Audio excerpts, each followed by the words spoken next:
Hi guys! Welcome back to my channel. Ngayon guys, mag-unbox na naman ako ng bagong binili kong cellphone, ang Redmi A7 Pro guys, yan. So, bagong-bago ito guys. So, ang price pala nitong Redmi A7 Pro is 6,599 pesos. So, ang specs nito guys, nandito naman sa box. As you can see, diba? Kitang-kita naman dito guys. O, yan. So, basahin ko na lang. 8GB ang kanyang RAM kasi 4 plus 4 na extension is equivalent to 8 GB na RAM and 128 gigabytes yung ROM niya. So ito 6.9 display na siya. So 6,000 milliamperes ang kanyang battery. So yan, sleek. Ang ano niya pala guys is 13 megapixel AI dual camera lang siya. So mababa ang kanyang camera.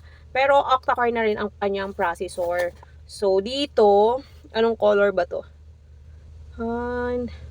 Hindi ko siya mabasa. So, mamaya, i-reveal na lang natin ang color nito. So, yan guys. Nahihirapan na naman ako i-unbox siya kasi hindi ako marunong. So, Redmi A7 Pro. A7 Pro. Tadanan! Ang color kaya ito, parang black naman talaga. So, ganito yung kanyang pag-open, oh. Tadanan! Oh, diba? May papasol pa siya. A7 Pro. Yan. Blue. Yan. Iyon, oh. Ito ang kanyang color, parang blue or silver ba to? Wala kasi nakalagay ko anong tawag dito, pero nakaligtan ko na rin eh. So ganyan siya ang physical phone niya, guys. Oh, ganyan, oh. Parang silver siya na nagbo-blue. Bluish, ganyan. Yan, ganyan siya. Ah, 'di ba? Ang ganda. So, yung likod niya ng camera, ganyan po siya. And then, ganyan siya kanipis. So, dito, 6.9. Kanina nga, sabi ko na. 13 megapixel AI, ano lang to guys ha. AI dual camera. So, tinanggal ko yon para makita natin. And then, naka-open pala siya. So, yan.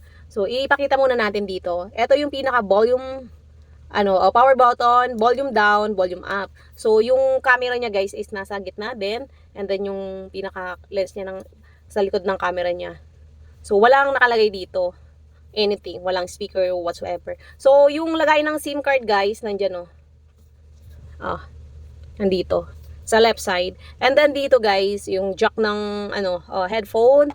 Type-C na rin ang kanyang charging. And then, yung pinaka-speaker niya. So, yun lang. So, puntahan natin yung, tawag dito, 37 lang na lang ang kanyang battery. So, dahil yung time niya hindi naka-settings guys, kailangan yung i-set up pa ito kasi naka-factor default ata ito eh. Yan. So, yan ang pinaka-home screen niya guys. And then, may mga built-in. Wait lang.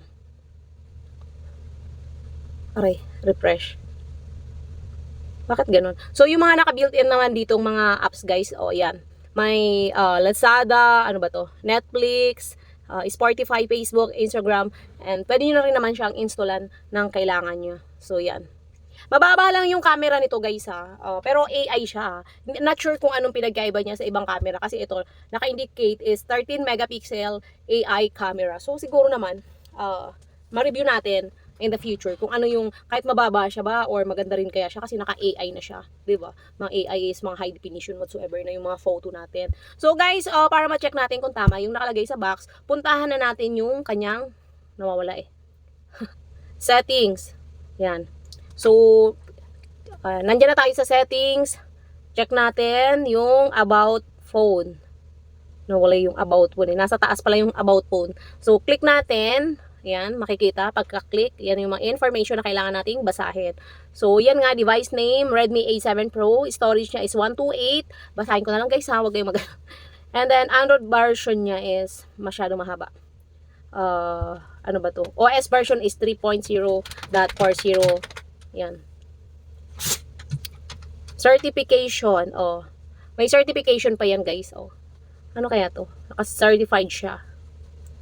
May factory reset. Nandito na pala yung factory reset. I-ano nyo lang in case na ayaw nyo yung So, yun lang guys. Sakto naman. Mobile network, Bluetooth.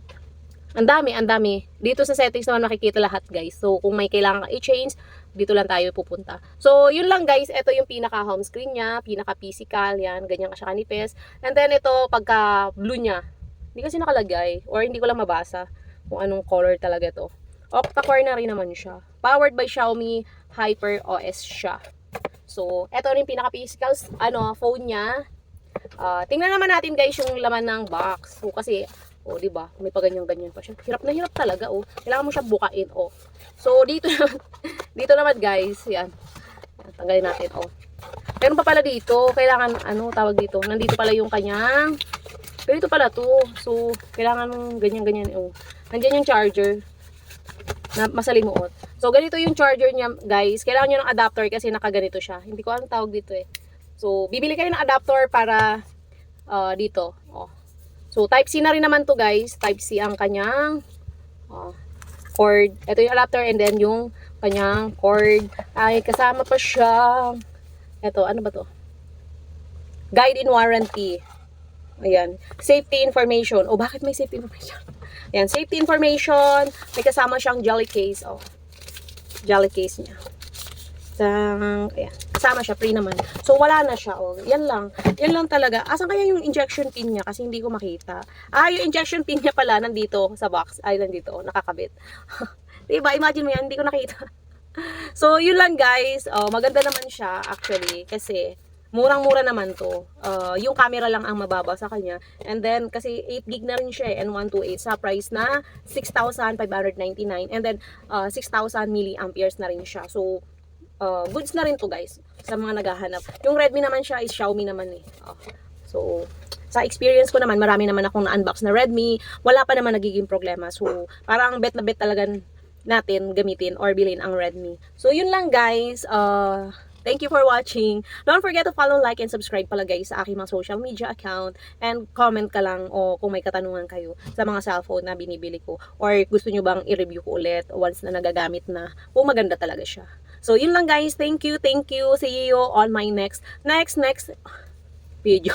'Di ba? Stay tuned lang kayo dyan. Bye! Thank you for watching.